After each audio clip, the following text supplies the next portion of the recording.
हाल ही में राजस्थान से जो खबरें आ रही हैं वो सिर्फ सुर्खियां नहीं हैं, वो एक बहुत बड़े बदलाव की आहट है। जमीन के नीचे मिले खजाने से लेकर आसमान छूती इमारतों तक सब कुछ एक बड़ी तस्वीर का हिस्सा है। आज हम इसी बड़ी योजना से पर्दा उठाएंगे जो राजस्थान के आने वाले कल की कहानी लिख रही है।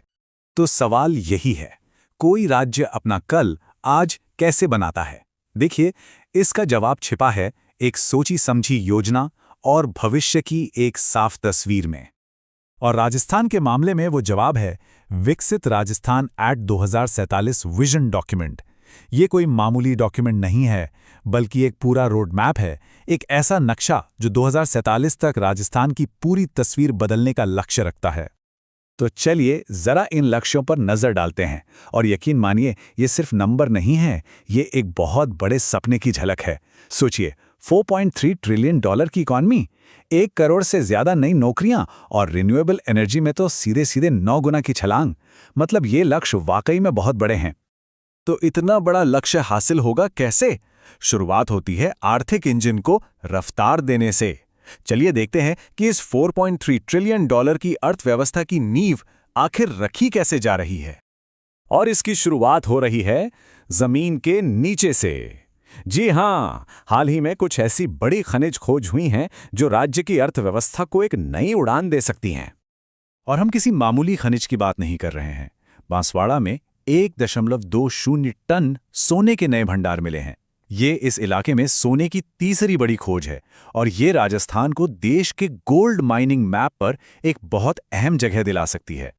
लेकिन कहानी सिर्फ सोने पर ही खत्म नहीं होती। इसके साथ साथ तांबा, निकल, कोबाल्ट जैसे बहुत जरूरी खनिज भी मिले हैं। अब ये क्यों जरूरी हैं? क्योंकि यही वो मिनरल्स हैं जो भविष्य की इंडस्ट्रीज को पावर देंगे, जैसे बैटरी और ग्रीन एनर्जी। और अंदाजा ये है कि इन सभी खोजों के बाद भारत के कुल सोने के उत्पादन का 25% से ज्यादा हिस्सा अकेले राजस्थान से आ सकता है। तो ये तो हुई जमीन के नीचे की बात।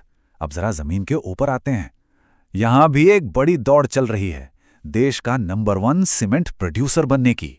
जैसलमेर में 6 नए प्लांट लगने जा रहे हैं, जिनसे प्रोडक्शन कैपेसिटी 16 मिलियन टन बढ़ जाएगी। और इसके साथ ही राजस्थान आंध्र प्रदेश को पीछे छोड़कर टॉप पर आ सकता है। और बात सिर्फ सीमेंट तक ही सीमित नहीं है।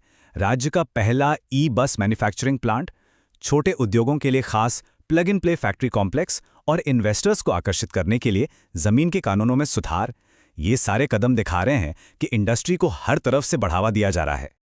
देखिए, एक मजबूत इकोनॉमी सिर्फ फैक्ट्रियों से नहीं बनती, उसके लिए आधुनिक शहर और सुविधा वाले गांव भी चाहिए। तो अब देखते हैं कि राजस्थान के इंफ्रास्ट्रक्चर यानी बुनियादी ढांचे को कैसे बदला जा रहा है।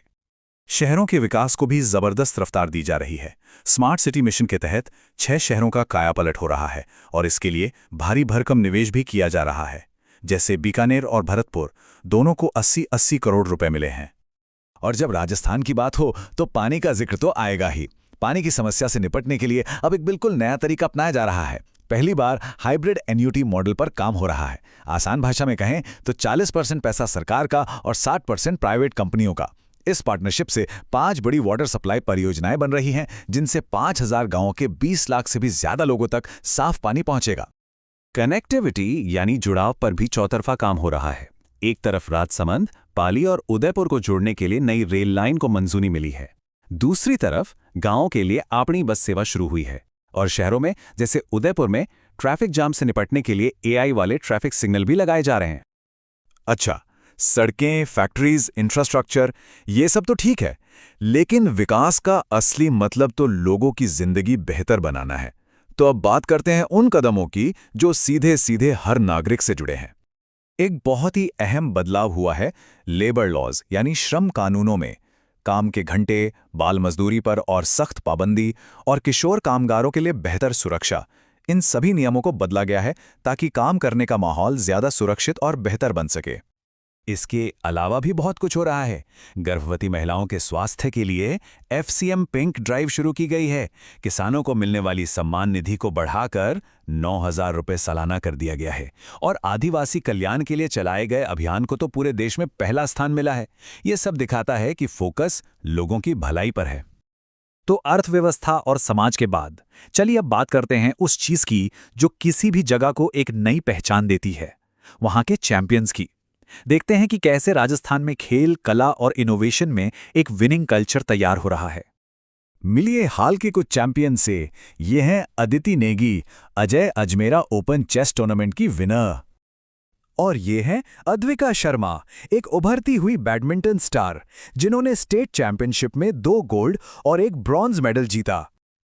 और फिर हैं सचिन चौधरी और उनकी टीम, जिन्होंने एशियन यूथ गेम्स में कबड्डी का गोल्ड मेडल जीतने में अहम किरदार निभाया।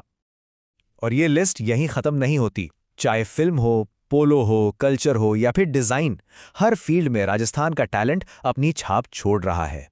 ये सब मिलकर एक मजबूत विनिंग कल्चर की तस्वीर बनाते हैं। तो कुल मिलाकर बात यह है कि ब्लूप्रिंट तैयार है और सबसे बड़ी बात, उस पर काम भी शुरू हो चुका है।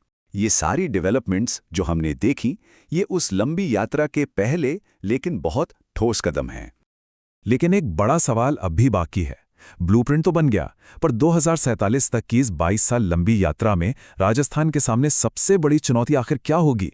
क्या ये चुनौती प्लान को जमीन पर उतारने की होगी, या फिर इस रफ्तार को बनाए रखने की, या फिर कुछ और? ये वो सवाल है जिसका जवाब ही आने वाले वक्त में राजस्थान का भविष्य तय करेगा।